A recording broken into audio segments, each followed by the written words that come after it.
Asante sana Bi Secretary, asante sana Baba, asante sana kwa Kristo kwa sababu ya nafasi hii ambayo ni huwa mna sacrifice kunipea. Sio vile ni kuna sauti nzuri, najua ni fema ambayo mmenifanyia. Mungu ni mwema na kila wakati.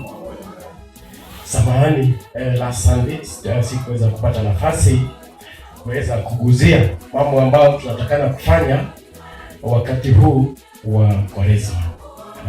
Tukisema Kwaresma tunaongea maneno ya peace, justice katika makwetu, katika kanisa letu na pia katika nchi yetu. Naamini ya kwamba wakati tumetumwa tunaweza kutumika, kwa sababu hayo ndiyo mambo ama ni wajibu wetu sisi kama Wakristo.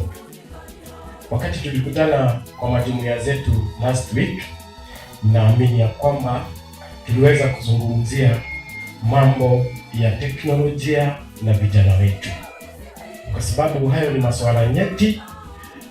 Tumegundua ya kwamba ama baraza la maaskofu limegundua ya kwamba teknolojia iko na ni wajibu wetu sisi kama Wakristo kuweza kutumia teknolojia kwa njia ambayo inafaa. Tunajua ya kwamba inaweza kutumika kwa njia mbaya, na wale ambao vijana wanatumia teknolojia kwa njia ambayo inafaa, kwa njia moja au nyingine wameweza kusaidika. Vijana mpo? Vijana tuko? Yes, tuko, kwa sababu tunatakana kuwa tuko. Sisi wakati tuko peke yetu, hatuko na wazazi. Ni changamoto ambayo tumeweza kupewa, tuweze kujiuliza teknolojia tunaipata, tunaweza kuitumia namna gani?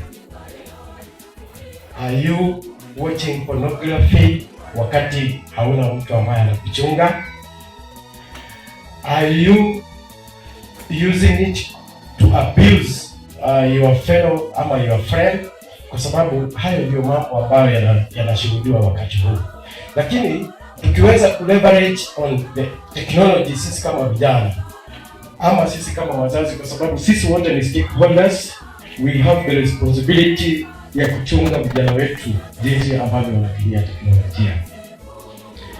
Wakati tuna leverage kwa njia nzuri, tunapata ya kwamba kama umemaliza shule unaweza kutafuta kazi kule online, na unaweza kufanya jambo ambalo ni constructive. Sisi especially mimi nimebarikiwa na kuwa katika hiyo nafasi ya kuwa IT compliant.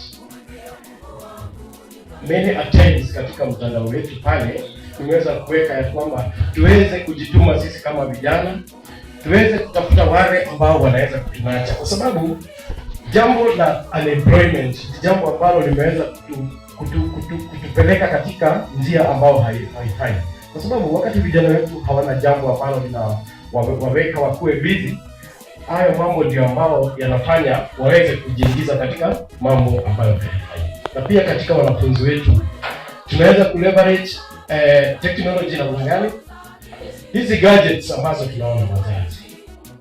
Tumependa watoto wetu sana. Kuna watoto saizi wako na simu za sio vibaya.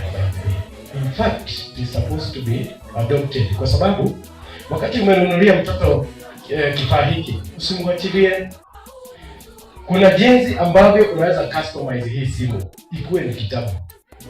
Mwanafunzi asiweze kuaccess hayo mambo ya pornography ama mambo ambayo hayamhusu, especially akiwa mwanafunzi. Mambo ya TikTok iko, social media iko, lakini wakati wewe ni mwanafunzi, watoto wetu, wazazi, kuna jinsi ambavyo unaweza kucustomize simu, mtoto aweze kutumia simu jinsi ambayo wewe mwenyewe umenuia.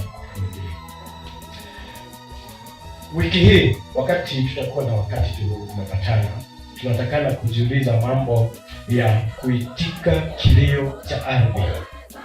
Kilio cha ardhi, tukiongea maneno ya ardhi, tunaongea maneno ya mazingira yetu. At your own individual capacity, tuweze kujiuliza huwa nafanya namna gani katika kuimprove mazingira yetu. Mwaka umeisha juzi, tumeanza mwaka mpya. Tuko in urban setup, lakini that is not a justification kwamba hamtaweza kupanda mti. Na si kupanda mti tu. Wakati tunaongea mambo ya mazingira, hatuongei maneno ya kupanda mti tu. That is just one way of putting our environment in order. Umenunua ndizi pale, umetoa maganda, umekula kile unakula. Haya maganda unatupa wapi? Wakati umetupa chini, you are proving to be ignorant, kwa sababu mtu atapita pale, atakanyama, atateleza na those are some of the small things ambazo tunatakana kujichunguza, among many others ambao tunatakana kuangalia katika mazingira yetu. Nafikiri ni siku ya mwisho kuwa nani in this regard. Tuendelee kuangazia mambo ambayo tumekuwa tukiongelea, na tukifanya hivyo tutatengeneza familia njema, kisha tukue na kanisa njema, na tukue na nchi ambayo tunaweza kujivunia.